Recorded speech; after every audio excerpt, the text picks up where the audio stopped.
ഞാൻ എന്റെ ലൈഫിൽ ഒരു ഏട്ടൻ എന്നുള്ള ഒരു രീതി ഉണ്ടല്ലോ, നമുക്ക് എന്തിനും ഒരു കെയറിങ് കിട്ടണ ഒരു പരിപാടി.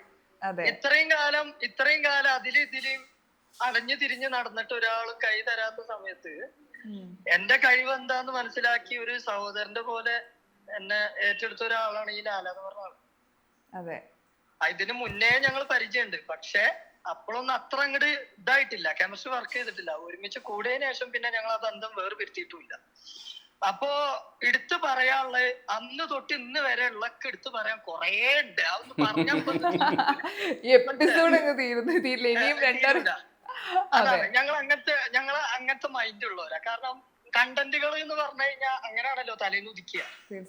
ഞങ്ങൾ വണ്ടിയിലിരുന്ന് എന്തെങ്കിലും സംസാരിക്കുമ്പോ അത് ചിലപ്പോ ഒരു കണ്ടന്റ് ആയി മാറും. അത് ഞങ്ങള് ആലോചിക്കും, ഇങ്ങനെ ഒരു സാധനം പ്ലാൻ ചെയ്താലോ എന്നൊക്കെ പറഞ്ഞിട്ട് അങ്ങനെ ഓരോ ഓർമ്മകളും കാര്യങ്ങളൊക്കെ ആയിട്ട് ഇങ്ങനെ കണ്ടന്റ് ഒക്കെ ചെയ്തു പോവാണ്. പിന്നെ ലൈഫില് ഒരു സഹോദരൻ എന്നുള്ള രീതിക്ക് എനിക്ക് ഏറ്റവും കൂടുതൽ ഇഷ്ടമായ ഒരു വ്യക്തി എന്ന് പറയുന്നത് മൂപ്പര് മാത്രമേ ഉള്ളൂ.